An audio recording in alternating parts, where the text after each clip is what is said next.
नमस्कार दोस्तों, history knowledge में आपका स्वागत है। अगर चैनल को सब्सक्राइब नहीं किया तो चैनल को सब्सक्राइब कर ले। नमस्कार दोस्तों, हिस्ट्री नॉलेज में फिर से हाजिर हूँ इतिहास का एक और पन्ना लेकर। जैसा कि आपने पिछले वीडियो में प्लासी का युद्ध उसमें देखा कि कैसे अंग्रेजों ने भारत में व्यापार के साथ अपना साम्राज्य स्थापित करने का सपना देखने लगे, आज हम इस युद्ध में जानेंगे बक्सर का युद्ध। बंगाल में अपने हितों की आधिकारिक पूर्ति करने के लिए अंग्रेज बंगाल की सत्ता पर अपने मनमाफिक नवाबों को बिठा रखे थे।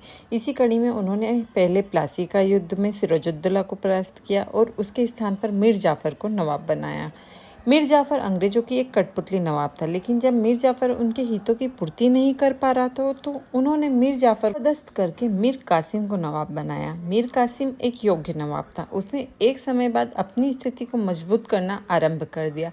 इस बात से अंग्रेज मीर कासिम से खफा हो गए और उन्होंने 1763 ईस्वी में मीर कासिम के स्थान पर पुनः मीर जाफर को नवाब बनाया। इसमें बाद मीर कासिम और अंग्रेजों के बीच अनेक स्थानों पर मुठभेड़ होती रही। 1763 ईस्वी में ही पटना में हुए एक हत्याकांड में मीर कासिम ने अनेक अंग्रेजों को मौत के घाट उतार दिया था, लेकिन अंततः मीर कासिम ने अवध में जाकर शरण ली। उस समय अवध का नवाब शुजा-उद-दौला था और तत्कालीन मुगल बादशाह आलम द्वितीय भी उस समय अवध में ही शरण पाए हुए थे। मीर कासिम ने अवध पहुंचकर अवध के नवाब शुजा-उद-दौला और मुगल बादशाह आलम द्वितीय के साथ मिलकर एक सैन्य संगठन का निर्माण किया और उन्होंने इस बात के लिए तैयार किया कि उन तीनों की संयुक्त सेना मिलकर अंग्रेजों के विरुद्ध युद्ध करेगी। इन तीनों पक्षों की संयुक्त सेना 22 अक्टूबर 1764 को बिहार के आरा जिले में स्थित बक्सर के मैदान पर आ पहुंची। इस संयुक्त सेना का मुकाबला करने के लिए अंग्रेजों की तरफ से भी हेक्टर मुनरो के नेतृत्व में एक सेना पहुंच गई। बक्सर के युद्ध के दौरान बंगाल का गवर्नर वंशिन टाट था।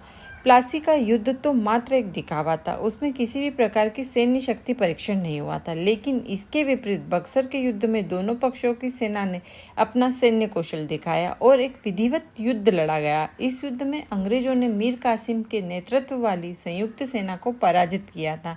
इससे पहले अंग्रेज 1760 ईस्वी में वांडीवाश की लड़ाई में फ्रांसीसी को पराजित कर चुके थे और वेदरा के युद्ध में डचों को पराजित कर चुके थे। इस प्रकार इस समय तक आते अंग्रेज न सिर्फ अपने यूरोपीय प्रतिद्वंदियों पर विजय प्राप्त कर चुके थे, बल्कि बंगाल में भी उन्होंने भारतीय शासकों को भी कुचल दिया था।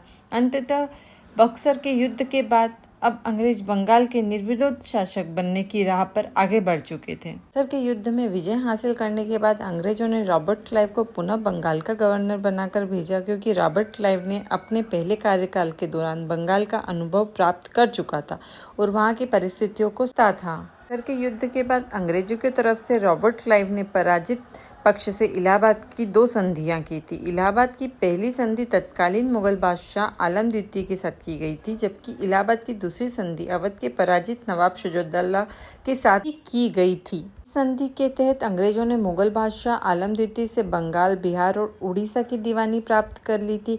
यानी अब इन तीनों क्षेत्रों में राजस्व वसूल करने का कार्य ब्रिटिश ईस्ट इंडिया कंपनी को सौंप दिया गया था। बंगाल, बिहार और उड़ीसा की दीवानी प्राप्त करने के बदले कंपनी ने यह स्वीकार किया कि वह इस बदले मुगल बादशाह को प्रति वर्ष 26 लाख देगी। कंपनी के अवध के नवाब से इलाहाबाद व कड़ा का क्षेत्र छीनकर मुगल बादशाह आलम द्वितीय को सौंप दिया था। इसके अलावा मुगल बादशाह आलम द्वितीय ने नजमुद्दौला को बंगाल का नया नवाब स्वीकार कर लिया था। दूसरी संधि 16 अगस्त 1765 को हुई थी। इस संधि के तहत अवध के नवाब शुजा-उद-दौला ने इलाहाबाद और कड़ा के क्षेत्र में मुगल बादशाह आलम द्वितीय को दे दिए थे। के तहत अवध के नवाब शुजा-उद-दौला ने बनारस के जागीरदार बलवंत सिंह को उसकी जागीर वापस लौटा दी थी। इलाहाबाद की संधि के परिणाम स्वरूप अंग्रेजों को बंगाल, बिहार और उड़ीसा में राजस्व वसूल करने के कानूनी अधिकार प्राप्त हो गए थे। इसके बाद अंग्रेजों को अब भारत में अपना व्यापार करने के लिए ब्रिटेन से राशि या अन्य कीमती धातुएं लाने की आवश्यकता नहीं रह गई थी। अब अंग्रेज बंगाल, बिहार और उड़ीसा की दीवानी से वसूली गई राशि के माध्यम से ही भारत में सस्ती दरों पर वस्तुएं खरीदते थे और उन्हें ब्रिटेन के बाजार में महंगे दाम पर बेच देते थे। इससे कंपनी को भारी मुनाफा होता था।